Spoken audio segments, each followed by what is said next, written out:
मन बावरा है, मन बेलगाम घोड़ा है और उस घोड़े की लगाम हमारे हाथ में होती है। हम चाहें तो अपने मन की लगाम अपने काबू में करके उससे जो चाहें वो काम करवा सकते हैं, और अगर हम चाहें तो वो लगाम अपने हाथ से छोड़कर अपने मन को यूं ही बेवजह भटकने के लिए छोड़ सकते हैं। सारी बातें हम पर निर्भर करती हैं। जो भी इच्छा हमारे मन में उठती हैं उनके पीछे कहीं ना कहीं हम स्वयं होते हैं। कभी कभी हम इस बात को समझ लेते हैं और कभी कभार हम इस बात को कभी समझ ही नहीं पाते। अगर हम किसी तरकीब से अपने मन को खाली करना सीख जाएं, तो हम अपने मन के अंदर कुछ ऐसे विचार डाल सकते हैं जिससे हम अपने मन की बकबक को शांत कर सकते हैं। जिन विचारों का सैलाब हमारे मन में चलता रहता है, असलियत में वही हमारे दुखों का सबसे बड़ा कारण होता है। कोई भी बात या कोई भी वस्तु प्रत्यक्ष रूप में हमें बाद में दुख देती है, लेकिन उससे पहले हम अपने विचारों में खुद दुख भोग रहे होते हैं, और उन दुखों का कारण सिर्फ हमारे विचार होते हैं। इसीलिए अगर हमें अपने मन की बकबक को शांत करवाना है तो हम अपने आप से नहीं कर सकते। ना ही कोई ज्ञान या कोई उपदेश हमारे मन की बकबक शांत कर सकता है, लेकिन हमारा मन एक कहानी के माध्यम से ये ज़रूर समझ सकता है कि अपने मन की बकबक किस तरह शांत की जाए। इसीलिए ये कहानी आखिर तक सुनने के बाद आपके मन की बकबक एकदम शांत हो जाएगी। किसी नगर में एक नौजवान युवक रहा करता था। उसका नाम अंकित था। उसे एक समस्या थी, और उसकी समस्या ये थी कि उसका मन हर समय भटकते रहता था। उसके मन में हर समय कोई ना कोई नकारात्मक विचार चलते रहते थे। उसके मन की बकबक कभी शांत नहीं होती थी। वो सोचता कुछ और था, लेकिन उससे हो कुछ अलग ही जाता था। कभी वो अपने अतीत के बारे में सोचता था कि काश मैंने ये कदम उठा लिया होता तो आज मेरा जीवन कुछ और ही होता, या फिर वो अपने भविष्य के बारे में सोचता रहता कि कहीं भविष्य में ऐसा हो गया तो क्या होगा, कहीं मैं असफल हो गया तो क्या होगा, अगर मुझसे कोई गलती हो गई तो लोग मेरा मजाक उड़ाना शुरू कर देंगे। और ऐसे ही कई सारे नकारात्मक और असफलता से भरे विचार उसके मन में आते रहते थे। अंकित हमेशा ही अपने विचारों में खोया रहता।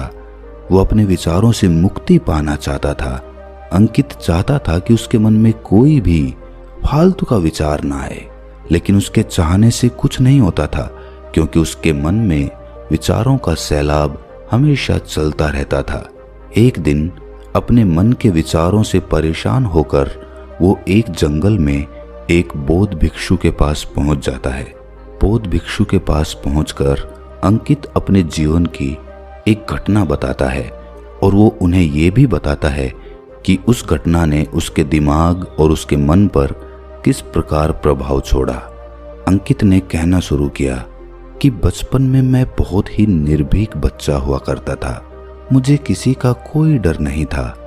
कोई भी काम मैं बड़ी आसानी के साथ कर लेता था। ना मैं उसके परिणाम के बारे में सोचता था, और ना ये सोचता था कि ये काम अगर मैं करूँगा तो लोग क्या कहेंगे।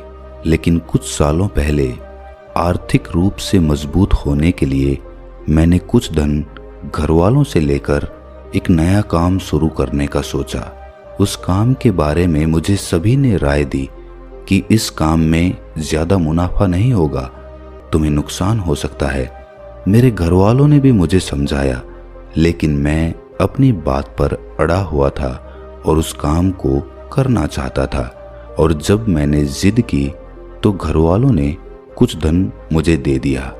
उस धन से मैंने उस काम की शुरुआत की, लेकिन दुर्भाग्यवश उस काम में मुझे हानि का सामना करना पड़ा। मुझे बहुत नुकसान हुआ। मेरा सारा धन खत्म हो गया था। मैं पहले से ही परेशान था, और इस पर मेरे घर वालों ने मुझे कहना शुरू कर दिया, डांटना शुरू कर दिया कि हमने तुम्हें पहले ही मना किया था, लेकिन तुमने हमारी कोई बात नहीं मानी। अब अपने कर्मों को अपने आप भुगतो। ये घटना मेरे जीवन की एक ऐसी घटना बन गई जिसने मेरे जीवन को पूरी तरह से परिवर्तित कर दिया।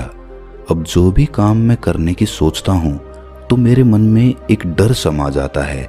या तो मैं ये सोचता हूँ कि लोग क्या कहेंगे, कहीं मैं नाकामयाब हो गया तो मेरे घर वाले मुझे डांटेंगे तो नहीं, या फिर भविष्य के बारे में सोचता हूँ कि अगर ये काम नाकामयाब रहा तो फिर मैं आगे क्या करूँगा, कहीं ये धन भी खत्म हो गया और मेरा नुकसान हो गया तो उस हानि की भरपाई मैं कैसे कर पाऊँगा।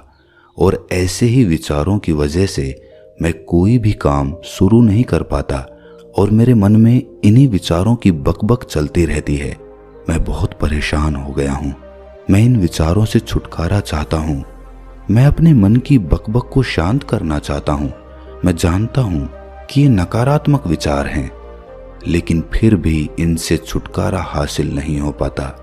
हर दिन मेरे मन में हजारों विचार चलते रहते हैं और ये कब होता है, क्यों होता है, मुझे कुछ पता ही नहीं चलता। बहुत देर बाद मुझे एहसास होता है कि मैं क्या करने बैठा था और मैं क्या कर रहा हूँ। मेरे मन के विचार मुझे कहाँ बहा ले जाते हैं इसका मुझे एहसास ही नहीं होता, और जब एहसास होता है तब तक बहुत वक्त बीत चुका होता है और फिर से यही प्रक्रिया चलती रहती है। मैं चाहता हूँ कि मेरे मन में एक भी विचार ना आए। जब मैं चाहूँ तभी मेरे मन में विचार आए। ये बातें सुनकर बौद्ध भिक्षु ने मुस्कुराते हुए अंकित से कहा कि किसी भी समस्या का समाधान तभी निकाला जा सकता है जब हम उस समस्या की जड़ तक पहुंच जाते हैं, समस्या को ठीक से समझते हैं और जानते हैं। इसके बाद बौद्ध भिक्षु ने कहा कि जिस मन को तुम खाली करना चाहते हो, क्या तुमने उस मन को कभी भी थोड़ा बहुत समझने की कोशिश की है, थोड़ा बहुत जाना है? ये सुनकर अंकित ने कहा कि भंते, मैंने अपने मन को जानने की बहुत कोशिश की है, लेकिन मैं जितना ही इसके बारे में जानने की कोशिश करता हूँ मेरा मन उतना ही रहस्यमय हो जाता है। ये सुनकर बौद्ध भिक्षु ने उसी वक्त अंकित को एक घड़ा देते हुए कहा कि जाओ, इस घड़े में छोटे छोटे पत्थर भरकर लेकर आओ। फिर वो युवक वहां से गया और उस घड़े में छोटे छोटे पत्थर भरकर उस बौद्ध भिक्षु के पास लेकर आ गया। बौद्ध भिक्षु ने उसी वक्त मुस्कुराते हुए कहा कि इस घड़े को तुम अपना मन समझो और इस गड्ढे में भरे पत्थरों को अपने विचार समझो। अब इस घड़े में और पत्थर डालो। उस युवक ने घड़े में और पत्थर डालने शुरू कर दिए। चूंकि घड़ा पहले से भरा हुआ था तो एक दो पत्थर डालने के बाद बाकी सारे पत्थर नीचे गिरने लगे। फिर बौद्ध भिक्षु ने अंकित को सचेत करते हुए कहा कि रुको, जरा ध्यान से देखो, अब घड़े में पत्थर नहीं आ रहे हैं बल्कि पत्थर नीचे गिर रहे हैं, क्योंकि ये एक घड़ा है और इसमें जो आ सकता था वो आ चुका है। अब इसमें और पत्थर नहीं आ पाएंगे। अगर दूसरे पत्थर डालने हैं तो पहले वाले पत्थरों को निकालना होगा। ये सुनकर उस युवक ने कहा कि गुरुदेव, मैं आपकी बात समझ गया हूँ कि आप मुझे क्या बताना चाहते हैं। हमें अपने मन को विचारों से खाली कर देना होगा। ये सुनकर बौद्ध भिक्षु मुस्कुराने लगे और कहा कि पहले मेरी पूरी बात तो सुन लो, उसके बाद मन को खाली कर लेना। फिर बौद्ध भिक्षु ने उस युवक को कहा कि हमारा मन एक घड़े के बिल्कुल उल्टा है, क्योंकि घड़े को तो तुम पत्थरों से भर सकते हो, लेकिन मन को विचारों से नहीं भर पाओगे, क्योंकि मन तो हमेशा खाली रहता है। ये सुनकर उस युवक ने कहा कि गुरुदेव, मुझे आपकी बातें कुछ समझ में नहीं आ रही हैं। मन अगर खाली रहता है तो फिर हम उसे खाली करना क्यों चाहते हैं? फिर मन को खाली करने की क्या आवश्यकता है? इस पर बौद्ध भिक्षु ने उससे कहा कि इस घड़े से एक एक करके पत्थरों को बाहर निकालो। उस युवक ने वैसा ही किया। वो घड़े में से एक एक करके सारे पत्थरों को बाहर निकालता रहा और ऐसा करते करते आखिरकार घड़ा खाली हो गया। फिर बौद्ध भिक्षु ने उससे कहा कि देखा तुमने, जब एक एक करके तुमने पत्थरों को बाहर निकाला तो ये घड़ा खाली हो गया। अब तुम इस घड़े में कोई भी पत्थर डाल सकते हो, दूसरे भी पत्थर डाल सकते हो, या फिर उन्हीं पत्थरों को दोबारा डाल सकते हो। आधा भर सकते हो या फिर पूरा भी भर सकते हो। ये सुनकर वो युवक कहता है कि गुरुदेव, मैं भी तो यही कह रहा हूं कि मुझे अपने मन को खाली करना है।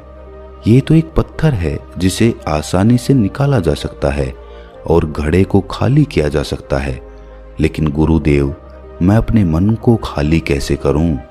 इस पर बौद्ध भिक्षु ने कहा कि इस घड़े में एक पत्थर डालो और 2 पत्थर निकालो। ये सुनकर उस युवक ने कहा कि बनते, ये कैसे हो सकता है? जब इस घड़े में एक पत्थर होगा तो एक ही पत्थर निकलेगा ना, 2 कैसे निकलेंगे?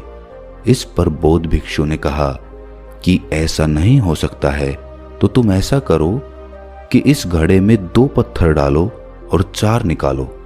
इस पर अंकित ने कहा कि महाराज, ऐसा भी कैसे हो सकता है? ये कोई चमत्कारिक घड़ा तो है नहीं कि 1 डालो तो 2 निकल जाएंगे, 2 डालो तो 4 निकल जाएंगे। ये सुनकर भिक्षु ने कहा कि ये घड़ा तो चमत्कारिक नहीं है, तुम्हारा मन तो चमत्कारिक है। उसमें से अगर तुम एक विचार बाहर निकालते हो तो उसके साथ 2 विचार आते हैं, और जब तुम 2 विचारों को निकालने की कोशिश करते हो तो उसके साथ 4 विचार आते हैं, और फिर ऐसा करते करते विचारों की एक लंबी श्रृंखला बन जाती है, और फिर तुम कहीं नहीं रुकते, एक के बाद एक विचारों को पकड़ते जाते हो। ये मिट्टी का घड़ा तो पत्थरों से भर जाएगा, लेकिन तुम्हारा मन कभी नहीं भरेगा। वो तो हमेशा खाली है, वो अपने में से कुछ खाली नहीं कर सकता। ये इस मन की माया है कि सब कुछ है लेकिन फिर भी कुछ नहीं है। इस पर उस युवक ने कहा कि बनते, मैं आपकी बात समझ रहा हूं, लेकिन क्या मैं हमेशा अपने विचारों के जाल में ही फंसा रहूंगा? क्या इस मन के माया जाल से निकलने का कोई रास्ता नहीं है? ये सुनकर बौद्ध भिक्षु ने कहा कि इस मिट्टी के घड़े में आधे पत्थर भर दो। उस युवक ने ऐसा ही किया। फिर बौद्ध भिक्षु ने कहा कि अब इन पत्थरों में से कोई एक पत्थर चुनो और उस पत्थर की एक छोटी सी मूर्ति बनाकर मुझे दे दो। मैं जानता हूं कि तुम एक अच्छे कलाकार हो। अंकित ने एक पत्थर निकाला और उस पत्थर को बौद्ध भिक्षु के सामने तराशने लगा। पत्थर को तराशते वक्त उसे लगा कि ये पत्थर अच्छा नहीं है। फिर उसने दूसरा पत्थर घड़े से निकाला, लेकिन उसे वो पत्थर भी पसंद नहीं आया। फिर उसने तीसरा पत्थर निकाला, लेकिन वो तीसरा पत्थर भी उसे पसंद नहीं आया। उसका रंग अच्छा नहीं था। ऐसा करते करते उस युवक ने सभी पत्थरों को बाहर निकाल दिया। उस युवक को ऐसा करते हुए बौद्ध भिक्षु बड़े ही ध्यान से देख रहे थे। फिर बौद्ध भिक्षु ने उससे कहा कि जो तुमने सबसे पहले पत्थर निकाला था, उस पत्थर को ये समझकर तराशो कि इसके बाद तुम्हारे पास कोई और पत्थर नहीं है और ये एक ही पत्थर तुम्हारे पास है। फिर उस युवक ने जैसा गुरुदेव ने कहा था उसी एक पत्थर को लेकर तराशना शुरू किया और उसने उस पत्थर को एक बहुत ही सुंदर मूर्ति का आकार दे दिया। उस मूर्ति को बौद्ध भिक्षु को भेंट करते हुए उस युवक ने कहा कि गुरुदेव, इस पत्थर से इतनी सुंदर मूर्ति बन सकती थी, मैं ये सोच भी नहीं सकता था। उस युवक की बात सुनकर बौद्ध भिक्षु ने कहा कि जब तुम्हारे पास और कोई दूसरा विकल्प नहीं होता है, तब हम उस विकल्प में ही संपूर्ण ऊर्जा लगाते हैं और उसी को सबसे बेहतर बनाते हैं। और जब हमारे पास कई सारे विकल्प होते हैं तो हम पत्थर चुन भी नहीं पाते और मूर्ति बन भी नहीं पाती। हमारा मन भी एक विचार के पीछे हजारों विकल्प खोल कर रख देता है और एक मुख्य विचार को छोड़कर उन हजारों फालतू के विचारों में उलझ कर रह जाते हैं। फिर उस युवक ने कहा, गुरुदेव, मैं आपकी बातों को बहुत अच्छे से समझ गया हूँ, लेकिन अब मुझे क्या करना चाहिए? कृपया आप मेरा मार्गदर्शन करें। भिक्षु ने उस युवक से कहा कि मन को खाली करना, साफ करना 1-2 दिन का काम नहीं है, ये बहुत लंबी प्रक्रिया है। तो क्या तुम इसके लिए तैयार हो?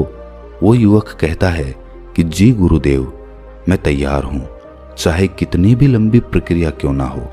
ये जवाब सुनकर बौद्ध भिक्षु ने कहना शुरू किया कि सबसे पहले तो तुम ये समझो कि मन हमारा दुश्मन नहीं है। हमें मन से कोई चीज़ निकालनी नहीं है। ये ख्याल ही निकाल दो कि तुम्हें मन को खाली करना है। तुम जितना ही अपने विचारों को रोकने की कोशिश करोगे, विचार दुगनी ऊर्जा के साथ तुम पर आक्रमण करेंगे। ध्यान रहे, मन एक बच्चे की तरह होता है। अगर हम बच्चे से कोई चीज़ छुपा कर रखना चाहते हैं, छुपाने की कोशिश करते हैं, तो बच्चा उसी चीज़ की जिद करने लगता है, उसी के बारे में सोचने लगता है। इसी प्रकार जो भी विचार हम अपने मन से निकालने की कोशिश करते हैं, तो उसको निकालने के लिए, उस विचार को निकालने की प्रक्रिया के संबंध में सोचना शुरू कर देते हैं और फिर उसको निकालने की प्रक्रिया के संबंध में ही हमारे मन में विचार उठने लगते हैं और हमारा मन उसी विचार के इर्द गिर्द घूमता रहता है। और हम जितना ही उस विचार को निकालने के बारे में सोचेंगे, मूलतः हम उसी विचार के बारे में सोच रहे होंगे और आखिरकार हम पाएंगे कि उस विचार को तो हम निकाल ही नहीं पाए जिसको हम निकालना चाहते थे। उल्टा हमने उस विचार को अपने मन के अंदर और गहरी जगह दे दी। एक सूत्र हमेशा याद रखो, आने दो और जाने दो। तुम उनके साथ छेड़छाड़ मत करो। उनको निकालने के बारे में मत सोचो, उनको पकड़ने के बारे में मत सोचो। बस ये समझो कि विचार आया और चला गया। तुम मात्र देखने वाले थे, तुम साक्षी थे। और जब तुम्हारे अंदर साक्षी भाव उत्पन्न होने लगता है तो तुम दृष्टा बन जाते हो, देखने वाले बन जाते हो। और जितना ही तुम अपने विचारों को देखते जाते हो, उतने ही तुम्हारे विचार खाली होने लगते हैं। देखते देखते साक्षी भाव में तुम पाओगे कि एक दिन तुम्हारा हृदय, तुम्हारा मन विचारों से बिल्कुल खाली हो चुका है। क्योंकि देखने मात्र से उन विचारों की निरर्थकता हमें पता चलती है। इसके बाद बौद्ध भिक्षु ने कहा कि जब तुम किसी टूटे फूटे रास्ते पर चलते हो तो क्या तुम गड्ढों को भरते हुए चलते हो? नहीं, तुम उन गड्ढों से बचकर सीधे अपनी आंखों को उस रास्ते पे टिकाकर आगे निकलते जाते हो। तुम्हें कुछ लेना देना नहीं है। तुम उस पार उतर जाओगे और रास्ता और वो गड्ढे दोनों पीछे रह जाएंगे। तो उसी प्रकार तुम्हें बस अपने विचारों को देखते हुए चलना है और देखते देखते तुम अपने मन के पार उतर जाओगे। लेकिन इसके लिए तुम्हें थोड़ी मेहनत करनी होगी। तुम्हें ध्यान में बैठना होगा और अपने विचारों को साक्षी भाव से देखना होगा। निरंतर देखते रहने से ये तुम्हारी आदत बन जाएगी और फिर तुम्हें प्रयास नहीं करना पड़ेगा। इस पर अंकित ने कहा कि भंते, ये तो बहुत लंबी प्रक्रिया हो गई, लेकिन कभी कभी मुझे अपने विचार बहुत ज़्यादा परेशान कर देते हैं और उन विचारों से मैं तत्क्षण छुटकारा पाना चाहता हूँ। तो क्या कोई ऐसी विधि है जिसके जरिए मैं तत्क्षण अपने विचारों से छुटकारा पा सकूं? इस पर बौद्ध भिक्षु ने कहा कि हमारे विचारों का संबंध हमारी सांसों से होता है। जिस प्रकार हमारी सांसें चलती हैं, उसी प्रकार के विचार हमारे मस्तिष्क में आते हैं। अगर तुम्हें अपने विचारों की श्रृंखला तोड़नी है तो तुम्हें अपनी सांसों की श्रृंखला तोड़नी होगी। जब भी तुम्हें बहुत सारे विचार परेशान करने लगे, उस वक्त तुम शारीरिक अभ्यास कर सकते हो और जितना तुम शारीरिक अभ्यास करोगे उतनी ही तुम्हारी सांसें उखड़ती चली जाएंगी और जितनी तुम्हारी सांसें उखड़ेंगी उतनी ही उन सांसों की श्रृंखला टूटती चली जाएगी। और जैसे ही सांसों की श्रृंखला टूटेगी, वो विचारों की श्रृंखला भी अपने आप टूट जाएगी। तुम तेजी के साथ दौड़ सकते हो या नाच सकते हो या फिर बैठे बैठे ही अपनी सांसों को इस प्रकार चलाने की कोशिश कर सकते हो कि उनका कोई क्रम ना रह जाए, उनका कोई रिदम ना रह जाए। और जब वो रिदम टूट जाएगा तो तुम पाओगे कि तुम्हारे मन में एक शांति और एक आनंद का उदय हो चुका है। मन के विचारों से छुटकारा पाने के लिए सांसारिक आदमी को अपने काम में पूर्णतः अपना मन लगाना होगा, पूर्णतः उस काम में सम्मिलित होना होगा। और जब वो आदमी किसी काम में पूर्णतः सम्मिलित हो जाएगा तो उसको ना तो अतीत के विचार सताएंगे और ना ही भविष्य की कल्पना उसके दिमाग में आएगी। उसका पूरा मन, सारे विचार सिर्फ उस काम पर केंद्रित हो जाएंगे। किसी काम को पूरी तरह से सम्मिलित होकर कैसे किया जाता है, पूरे मन के साथ कैसे किया जाता है, इसके बारे में अगर हम चर्चा करेंगे तो ये बातें बहुत लंबी हो जाएगी। इस पर हम कभी और चर्चा करेंगे। तो ये कहानी यहीं पर समाप्त करते हुए आपसे अनुरोध करता हूँ कि अगर आपको इस कहानी से थोड़ा सा भी ज्ञान मिला हो, मन में थोड़ा सा भी प्रकाश जगा हो, तो इस चैनल को सब्सक्राइब करके कमेंट सेक्शन में कमेंट्स ज़रूर डालना कि ये वीडियो आपको कैसी लगी। तो मिलते हैं किसी अगली कहानी में, तब तक के लिए अपना ख्याल रखें।